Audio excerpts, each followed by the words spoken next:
Magandang araw ulit mga kapinta at welcome po muli sa aking vlog. Ang nagsasayaw kita at umiinda puso ko. Ito na po yung nabanggit ko na meron pa akong isang video na i-edit. Ito po ay yung pagle-lettering ko sa isang jeep na pang pasahero dito sa aming probinsya. At ang linya po nito ay Sorsogon, Sawanga, Bayabacon.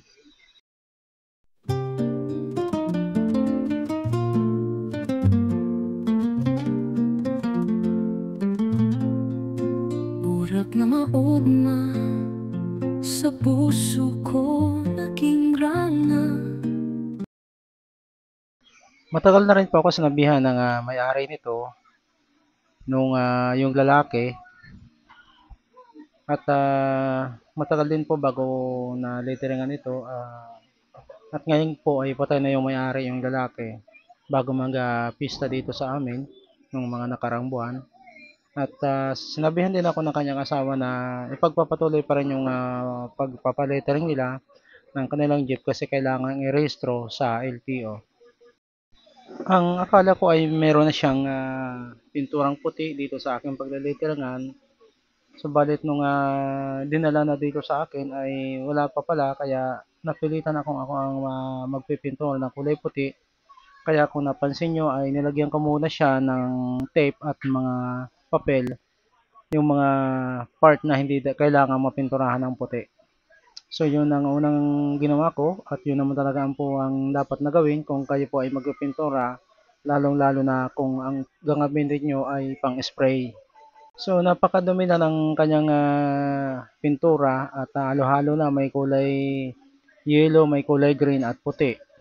So binakbak ko muna yung mga part na yon at hindi ko na po pinakita dito yung pagbabakbak ko ng dating pintura at ginabitan ko rin ng aking angle grinder na di battery na china-charge.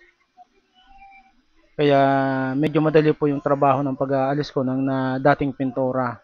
At pagkatapos ay nilagyan ko kagad ng tape at ng mga papel.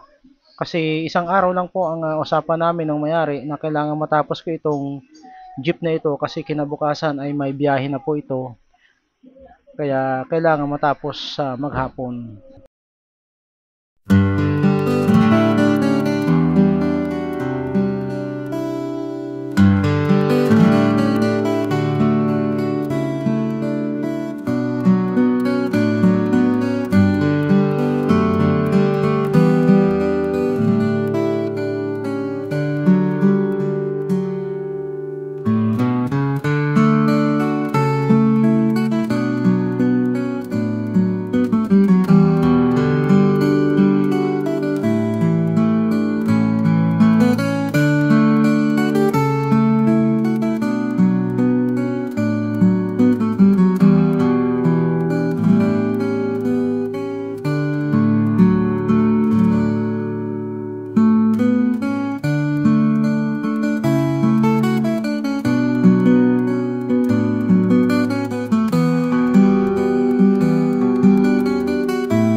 At yun nga, natapos ko din naman po ito.